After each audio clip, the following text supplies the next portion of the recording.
മഴത്തുള്ളിയായി മംഗളം മൊഴിഞ്ഞ മാത്രയിൽ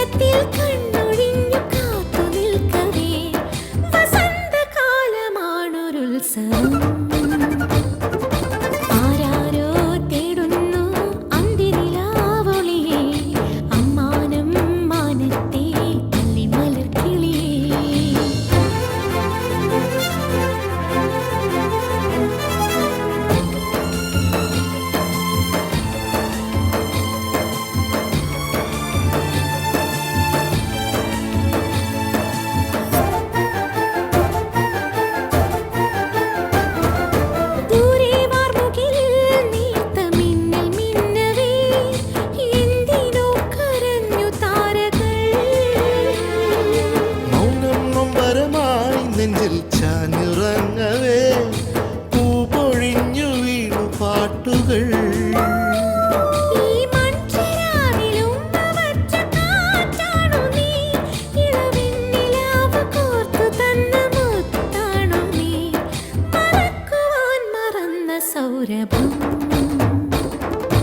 ആരാരോ തേടുന്നു അന്തിനിലാവളിയേ അമ്മാനം മാനത്തെ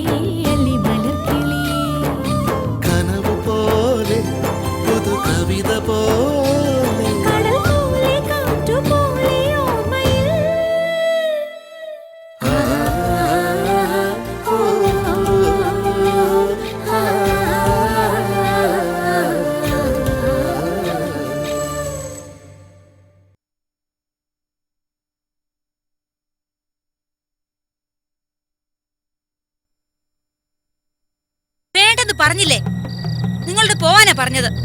അങ്ങനെ പറഞ്ഞാൽ എങ്ങനെയാ കൊച്ചേ? വഴിയെ പോയ ഞങ്ങളെ കൈ കാണിച്ച് വിളിച്ചിട്ട് ഞങ്ങൾ കുഴപ്പക്കാരല്ലെന്നേ. കേറിക്കോ മോളെ. നിങ്ങളോട് മര്യാദയ്ക്ക് പോവാനാ പറഞ്ഞത്, ഇല്ലെങ്കിൽ ഞാൻ പോലീസിനെ വിളിക്കും. അങ്ങനെ അങ്ങ് വിളിച്ചാലോ?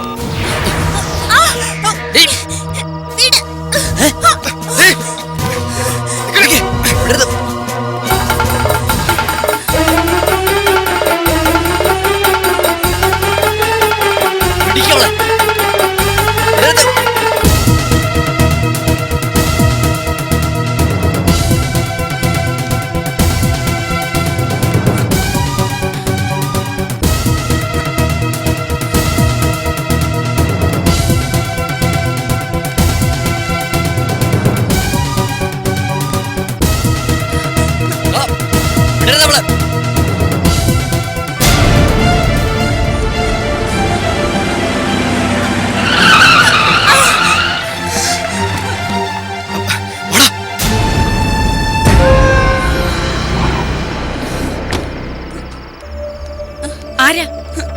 എന്തു പറ്റി? ചേച്ചി എന്നെ രക്ഷിക്കണം. വാ കേറ്.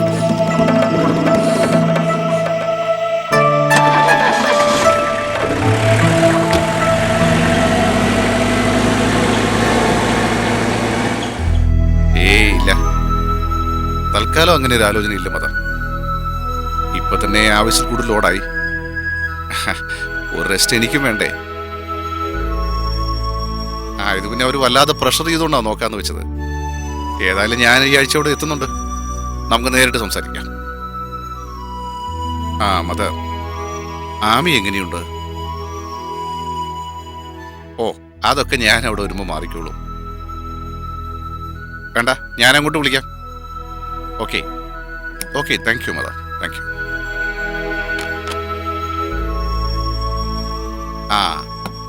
ഞാൻ വിളിപ്പിച്ചത് ഒരു കാര്യം അറിയിക്കാനാ. എന്താ സാർ?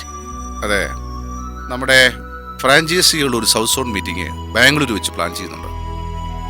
മാർക്കറ്റിൽ മൂവ്മെന്റ്സ് കുറച്ചുകൂടി മെച്ചപ്പെടുത്താനുള്ള സജഷൻസ് ആണ് പ്രധാനമായി ഉദ്ദേശിക്കുന്നത്. ശരി സർ. അതുപോലെ മെഡിക്കൽ അപ്പാരറ്റസ് നിർമ്മിക്കുന്ന ഒരു കമ്പനി തുടങ്ങാനും കൂടെ പ്ലാനുണ്ട്. അവിടെ ബേസ് ഉള്ള ഒരു കമ്പനിയുമായി നമ്മൾ ടൈപ്പാണ്. അതിന് ഡിസ്കഷനുണ്ട്. ഞാനെന്താ സാർ ചെയ്യേണ്ടത്? ഈ രണ്ട് മീറ്റിംഗിലും എലിജിബിൾ ആയിട്ടുള്ള ഒരു അസിസ്റ്റന്റ് എൻ്റെ കൂടെ വേണം. ഞാൻ വേണിയെയാണ് ഉദ്ദേശിക്കുന്നത്. എന്താ, വേണിക്ക് ബുദ്ധിമുട്ടാവില്ലല്ലോ?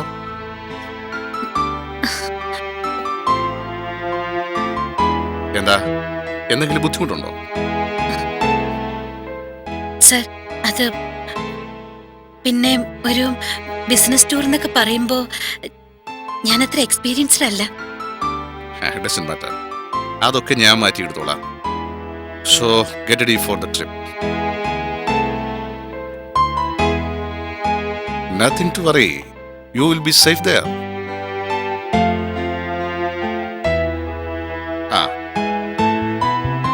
പുതിയ പ്രോജക്റ്റിന്റെ ഡീറ്റെയിൽസ് ഇതിലുണ്ട്.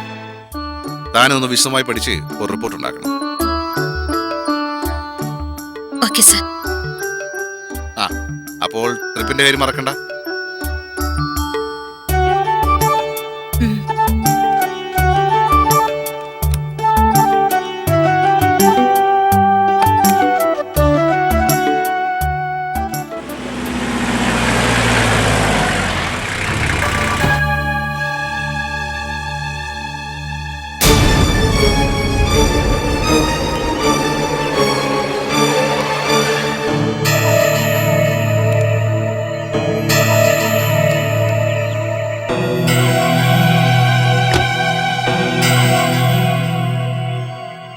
എന്താ വീടെത്തിയപ്പോ ആളുടെ മുഖത്തൊരു തെളിച്ചക്കുറവ്?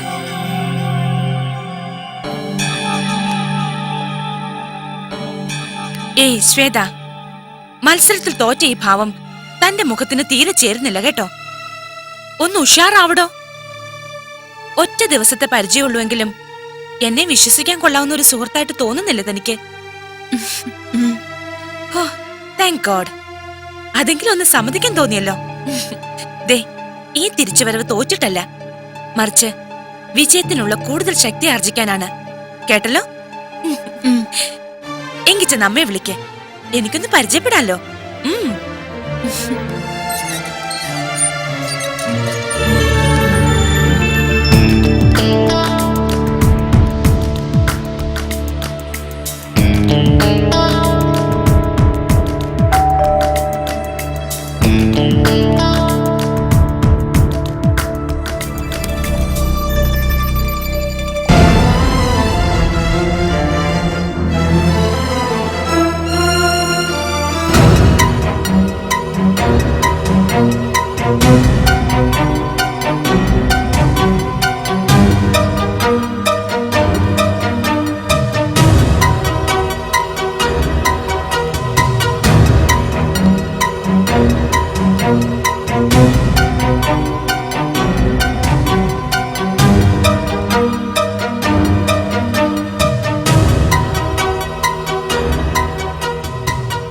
എവിടെയായിരുന്നടി നീ ഇന്നലെ? നാട്ടിൽ വന്നാലെങ്കിലും മനുഷ്യന് മനസ്സമാധാനം തരില്ലെന്ന് വെച്ചാ?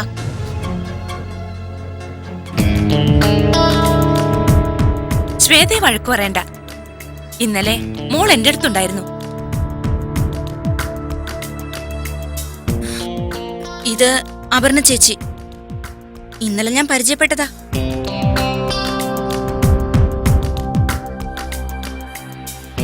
ഇത് ഞാൻ പരിചയപ്പെടുത്താതെ തന്നെ മനസ്സിലായി കാണുമല്ലോ ചേച്ചിക്ക്.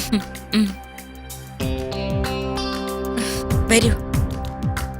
സ്വർണ്ണമയൂരം സ്വർണ്ണമയൂരം.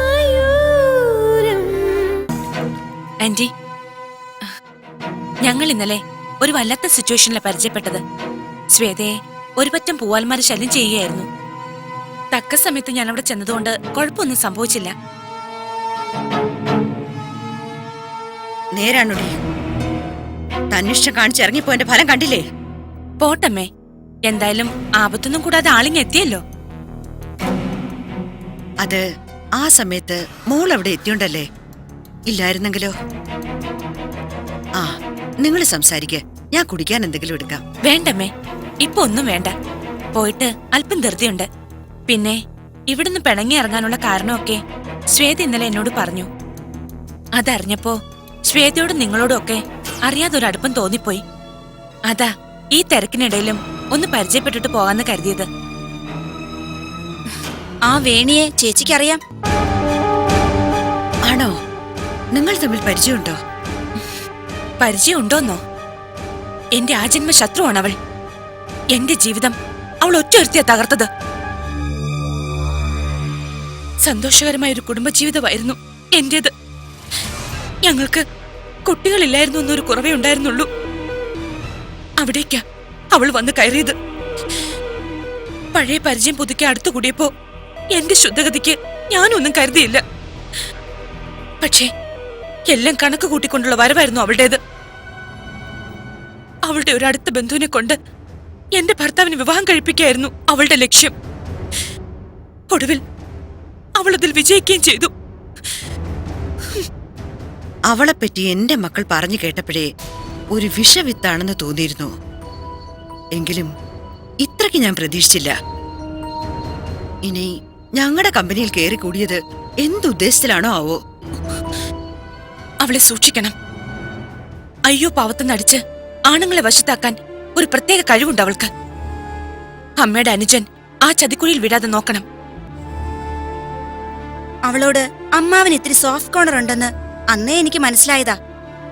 അല്ലെങ്കിൽ ഞാൻ അവളെ കണ്ട് സംസാരിച്ചതിന് എന്നെ തല്ലണ്ട കാര്യമുണ്ടോ? ഏതായാലും അവളെ ഇങ്ങനെ കയറൂരി വിട്ടാൽ പിന്നെ അമ്മാവന് നിങ്ങളെ ആരെയും വേണ്ടാതെ വരും. അതിനിട വരുത്തരുത്. എന്നാ ഞാൻ ഇറങ്ങട്ടെ. തിരക്ക് കഴിഞ്ഞ സമയം പോലെ മോൾ ഇനിയും വരണം. ഷുവർ, ഞാൻ ഇറങ്ങട്ടെ. ആ, ശ്വേത ഇടയ്ക്ക് വിളിക്കണം. പിന്നെ വേണി ഒതുക്കാൻ എന്റെ ഭാഗത്തുനിന്ന് എന്ത് സഹായവും നിങ്ങൾക്ക് പ്രതീക്ഷിക്കാം. ഒന്ന് വിളിക്കേണ്ട കാര്യമേ ഉള്ളൂ. ഞാൻ ഇവിടെ ഉണ്ടാവും. Okay, See you.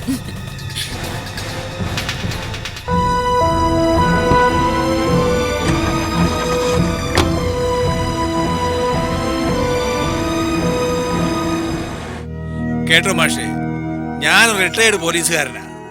അതുകൊണ്ട് എന്താ കുഴപ്പമെന്ന് വെച്ചാ ഉള്ള കാര്യം ആരുടെ മുഖത്ത് നോക്കിയും വെട്ടിത്തുറന്നങ്ങ് പറയും. അതൊരു കുഴപ്പമാണെന്ന് ആരാ പറഞ്ഞേ? മനസ്സിലൊന്നു വെച്ച് പുറമേ വേറൊന്നു പറയുന്നത് കൊള്ളാവുന്നവർക്ക് ചേർന്നതല്ലോ. പക്ഷെ ഇന്നത്തെ കാലത്ത് കൊള്ളാവുന്നൊരു കുറവാ മാഷേ. എല്ലാവർക്കും സ്വന്തം കാര്യം. അത് നടന്നു കിട്ടാൻ എന്ത് കള്ളത്തരം വേണമെങ്കിലും കാട്ടിക്കൂട്ടും. അതുപോലൊരു ഏർപ്പാടാവരുത് നമ്മൾ തമ്മിൽ. കള്ളത്തരം കാട്ടി കാര്യം നടത്തേണ്ട ഗതികേടൊന്നും ഇതുവരെ ഞങ്ങൾക്കുണ്ടായിട്ടില്ല കുമാരൻ നേരെ. എന്നെ ആ കൂട്ടത്തിൽ കാണുകയും വേണ്ട. അതെനിക്കറിയാമല്ലോ. കുഞ്ഞുലക്ഷ്മി എന്നോട് എല്ലാം പറഞ്ഞിട്ടുണ്ട്. സത്യം പറഞ്ഞ ആദ്യം ഇത് കേട്ടപ്പോ ഇങ്ങനെ ഒരു കുടുംബത്തിൽ നിന്ന് അവനൊരു ബന്ധം വേണോ എന്ന് ഞാൻ അവളോട് ചോദിക്കുകയും ചെയ്തു. അവർക്കൊരേ നിർബന്ധം. അമ്മയ്ക്കും മോനും കുഴപ്പമില്ലെങ്കിൽ പിന്നെ ഞാനായിട്ട് എന്തിനാ വാശി പിടിക്കുന്നത്? അതാ വന്നത്.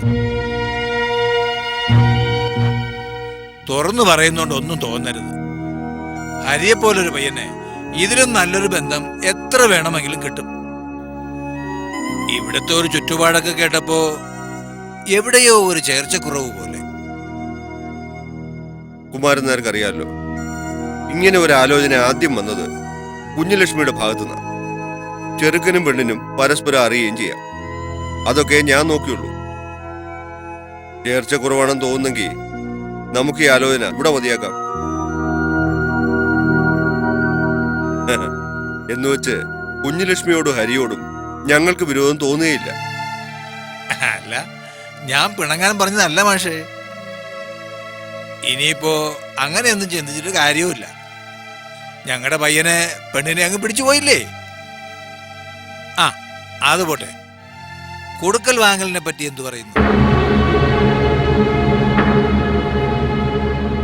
അല്ല, ഒരു സ്കൂൾ മാഷിന് ഇപ്പൊ എന്ത് കിട്ടുമെന്ന് ഞാൻ പറഞ്ഞു തരേണ്ട കാര്യമില്ലല്ലോ. അതിന് തക്കവണ്ണം നിങ്ങൾക്ക് പറ്റില്ല എന്നും അറിയാം. എന്നാലും 4 പേര് കേട്ട തെറ്റ് പറയാത്ത രീതിയിലാവണം കാര്യങ്ങൾ. അതിനെപ്പറ്റിയൊന്നും ആരും പറഞ്ഞില്ലല്ലോ. അതൊക്കെ പറയാനല്ലേ മാഷേ നമ്മൾ മുതിർന്നവര്. സ്ത്രീധനം ഒന്നും വാങ്ങില്ലെന്നാ പണ്ടേ അവന്റെ നിലപാട്. ഇക്കാലത്ത് ആദർശം പുഴുങ്ങി തിന്ന വയറ് നിറയോ? പണത്തിന് പണം വേണ്ടേ മാഷേ? അതാ ഞാൻ പറഞ്ഞത്. കൂടുതലൊന്നും കൊടുത്തില്ലെങ്കിലും ഉള്ളത് കൃത്യമായിരിക്കണമെന്ന് എനിക്ക് നിർബന്ധമുണ്ട്. സ്വർണ്ണ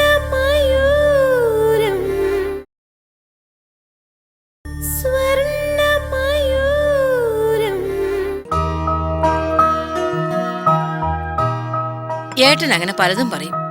അതൊന്നും നിങ്ങൾ കാര്യമായിട്ട് എടുക്കണ്ട. പണ്ടേ പുള്ളിക്കാരന്റെ പ്രകൃതം അങ്ങനെയാ. ഏത് കാര്യത്തിന് എന്തെങ്കിലും തട്ടുമുട്ട് കാരണം പറഞ്ഞ് ബാക്കിയുള്ളവരെ മുഷിപ്പിക്കും. അതൊക്കെ പോലീസ് ഉദ്യോഗസ്ഥന് കിട്ടുന്ന ശീലങ്ങളായിരിക്കും. ഇനിയിപ്പൊ അങ്ങനെ എന്തെങ്കിലും പറഞ്ഞാലും ഞങ്ങൾക്ക് അതിൽ ഒരു പരാതിയില്ല. നിന്നെ ഹരിയും ഞങ്ങൾക്കറിയാലോ. ഈ ബന്ധത്തിന് ഏട്ടൻ അത്ര താല്പര്യം പോരാ. പിന്നെ ഞങ്ങളെ നിർബന്ധിച്ചതുകൊണ്ട് വന്നേ ഉള്ളൂ. അതെന്താ കുഞ്ഞുലക്ഷ്മി, ഞങ്ങളുടെ ചുറ്റുപാടൊക്കെ അറിഞ്ഞിട്ടാണോ? അത് വെറുതെ ഒരു കാരണമാക്കുന്നതേ ഉള്ളൂ.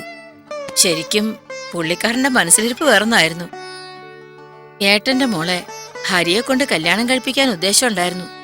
പക്ഷെ ഹരിക്കതിൽ തീരെ താല്പര്യം ഉണ്ടായിരുന്നില്ല. അവനും മാത്രമല്ല, എനിക്കും. അതെന്താ, ആ കുട്ടിക്ക് എന്തെങ്കിലും? കുഴപ്പമൊന്നും ഉണ്ടായിട്ടല്ല. എന്തോ അവനും അവളും തമ്മിൽ ഒരു ചേർച്ചയില്ല ചേച്ചി. ഒരു വകതിരിവില്ലാത്ത സ്വഭാവം ആ കൊച്ചിൻ്റെത്. എന്താ പറയാ, ഒരു പച്ച പരിഷ്കാരി. അങ്ങനെ ഒരു പെണ്ണിനെ അവൻ കല്യാണം കഴിക്കുന്ന ചേച്ചിക്ക് തോന്നുന്നുണ്ടോ? പിന്നെ 2 ജാതകങ്ങൾ തമ്മിലും അത്ര വലിയ ചേർച്ചയൊന്നുമില്ലായിരുന്നു. ആ പേരും പറഞ്ഞ ഞാൻ ഒഴിഞ്ഞു മാറിയേ. അതേതായാലും നന്നായിന്നാ എനിക്കിപ്പോ തോന്നുന്നേ. എന്റെ മോനെ അവൻ ആഗ്രഹിച്ച പോലെ നല്ലൊരു കുട്ടിയെ തന്നെ കിട്ടിയല്ലോ. അല്ല, പെണ്ണെവിടെ? ഇതുവരെ ഒരുങ്ങി തീർന്നില്ലേ? ചായ ഒരിത്തിരി തണുത്താ ഇനി അതിന്റെ പേരിലാവും ഏട്ടന്റെ കുറ്റം പറച്ചില്.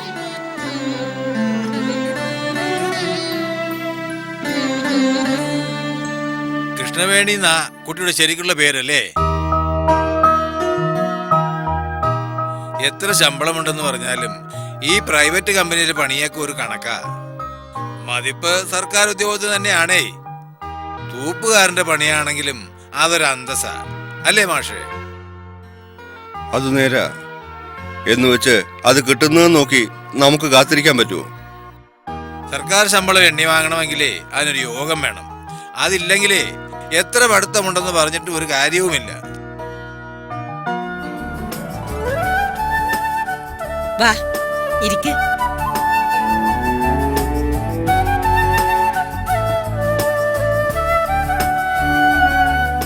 നിങ്ങളിത് എവിടെയായിരുന്നു?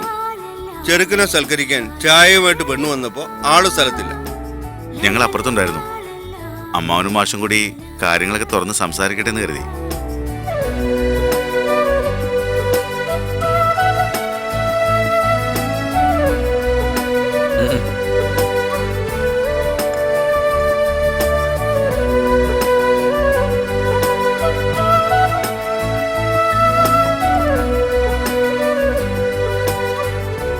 സാധാരണ ഇത്തരം ചടങ്ങുകൾക്ക് പെണ്ണും ചെറുക്കനും തനിച്ച് സംസാരിക്കാറുണ്ട്. നിങ്ങൾക്ക് അങ്ങനെ വല്ലതും പറയാനുണ്ടോ? ഏയ്, അതിന്റെ ആവശ്യമില്ല ഗോപൻ. അല്ലെങ്കിൽ ഇനി എന്തോ സംസാരിക്കാനാ? ഒളിഞ്ഞും പാത്തും സംസാരിച്ചല്ലേ ചുളുവിന് ഒപ്പിച്ചെടുത്തത്, അല്ലേ കൊച്ചേ?